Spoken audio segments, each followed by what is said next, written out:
खबर भिलाई से है, जहां पर सांसद विजय बघेल ने नेशनल हाईवे पर बन रहे फ्लाईओवर का निरीक्षण किया।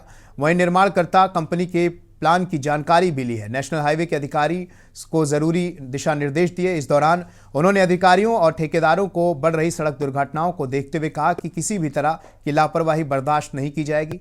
वहीं उन्होंने यह भी कहा कि फ्लाईओवर ब्रिज बनने के बाद राहगीरों और वाहन चालकों को परेशानी न हो।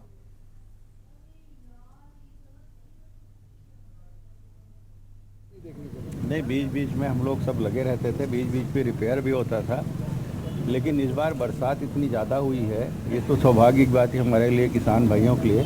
उसके कारण भी कुछ परेशानियां बढ़ी है। और चूँकि ये जो काम है वो पहले भी डिले हुआ है। 19-2000 फरवरी को शुरू होके इसको 2021 फरवरी में समाप्त होना था, लेकिन अभी मैंने जैसे बताया कि कोविड के कारण भी कुछ विलम्ब हुआ। 1-1.5 साल उसमें हम लोग परेशान रहे।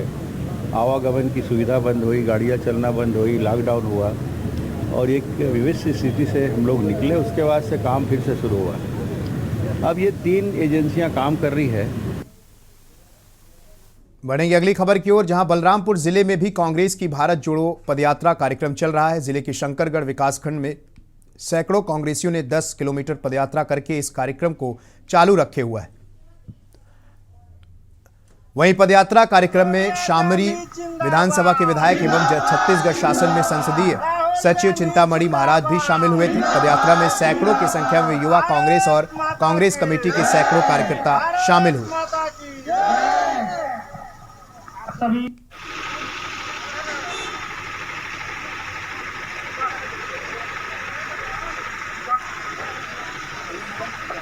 राहुल जी और हमारे प्रदेश का नेतृत्व करने वाले भूपेश बघेल जी उस पर अध्ययन किए, विचार किए।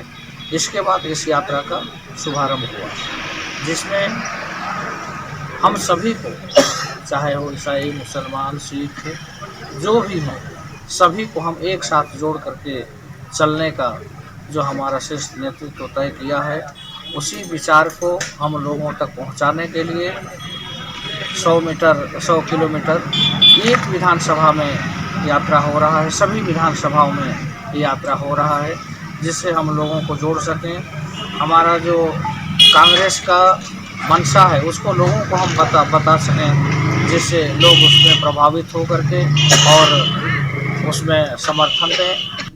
बढ़ेंगे अगली खबर की ओर, जहां दक्षिण बस्तर दंतेवाड़ा जिले में तैनात सीआरपीएफ 111वीं बटालियन द्वारा क्षेत्र के युवाओं को स्पोर्ट्स टीमों की किट प्रदान किया गया। नकुलनार स्थित सीआरपीएफ की कंपनी द्वारा क्षेत्र की स्कूली एवं स्थानीय बच्चों को खेल सामग्री प्रदान की गई। इस दौरान कांग्रेस नेता शिवशंकर सिंह चौहान ने कहा कि पहले फोर्स की देखकर लोग भागते थे, लेकिन अब इनकी सेवा भावना से लोग परिचित हो गए हैं। जवान जंगलों में नक्सलियों से लड़ाई लड़ने के साथ जन सरोकार से जुड़े कार्य भी सजगता से कर रहे हैं। पहले ग्रामीण सीआरपीएफ के कैंप से दूरी बनाते थे, लेकिन अब उनकी मदद लेने आते हैं।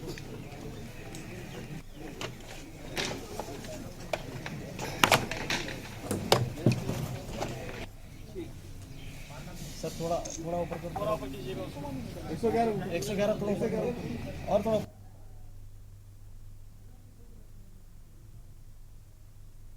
तो 11वीं वाहिनी सीआरपीएफ, जिनका हेडक्वार्टर दंतेवाड़ा में स्थित है, उनके विभिन्न कैंप फरसपाल, कुआकोंडा, पालनार, सवेली और अरुणपुर में हैं। इन सारे कैंपों में और इनके आसपास के गांवों के साथ, जिन नागरिकों के साथ, जिन ग्रामीणों के साथ हम लोग रात दिन ड्यूटी करते हैं, उनसे थोड़ी नज़दीकी बढ़ाने के लिए, उनसे हमारा सहयोग बढ़ाने के लिए इन कार्यक्रमों का आयोजन किया जा रहा है। जो हमारी सुरक्षा संबंधी ड्यूटियां हैं वो तो रूटीन में चलती ही है, पर कई बार हमारे दिल में भी आता है और ये सभी लोगों से महसूस किया गया है, हमने भी महसूस किया है कि जो प्यार, जो विश्वास और जो सहयोग